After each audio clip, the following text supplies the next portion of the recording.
عالمی انسانی حقوق کے چیمپئنز، وہ ادارے جو کہ انسانی حقوق پہ بات کرتے نہیں تھکتے، وہ فلسطین کے حوالے سے ان کی سوچ اور راہ کہاں پر ہے؟ یونائٹڈ نیشن کا کیا رول رہا ہے؟ یونائٹڈ نیشن تو ایسی جگہ بن گئی جہاں پہ اسٹیٹس آئیں، ڈسکس کریں اور بس ختم ہو جائے، کوئی معاملہ ریزالو نہ ہو۔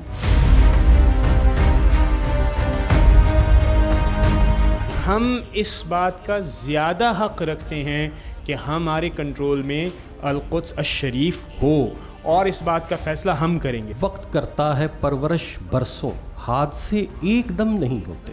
میں آپ کو بتاؤں کہ ڈرتے ہیں ہم، اور اسی لیے مرتے ہیں ہم۔ اصل خبر کیا ہے آپ کو ڈھونڈنا بہت مشکل ہو جاتا ہے۔ ٹیمپل انسٹیٹیوٹ نے 2000 سال کے بعد یہ دعویٰ کیا ہے کہ جو ریڈ ہیفر ہے 22 اپریل سے 30 اپریل کے درمیان میں ہمیں 2024 میں وہ الٹار پر قربانی کرنے کی اجازت دی جائے۔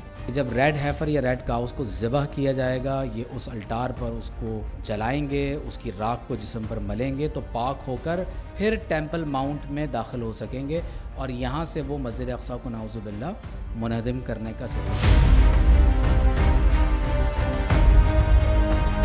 دنیا جو ہے نا ایسے ملکوں کو اور ایسے لیڈرز کو کبھی نہیں بھول سکتی جو قتل و غارت اور ظلم کی حمایت کرتے ہیں۔ کہ جتنا معذرت خواہانہ لہجہ اور عمل ہمارا ہے وہ تو اب کسی سے چھپا ہی نہیں ہے، تو میرا خیال ہے کہ پھر یہ ایک مناسب بات ہے کہ ہم اور آپ کسی بھی جگہ پہ، جیسے کہا تھا ایک عوامی طرز ہے اور ایک دوسرا ہے، تو ہم یہ کہہ دیں کہ ہم ڈر رہے ہیں۔ ویسٹ نے کہا کہ یہ فساد ہے تو ہم نے بھی مان لیا عملاً، اور انہی کی دعوت پر لبیک کہا کہ جنہوں نے اس جہاد کا عملاً انکار کر دیا، اور نتیجتاً ہماری ریڈ لائن مسلمان کا خون نہیں رہا، نتیجتاً ہماری ریڈ لائن بیت المقدس نہیں رہا، کہ ہماری رگوں میں عملاً فتنہ انکار جہاد راسخ ہو چکا، ہم اس کو اپنا چکے۔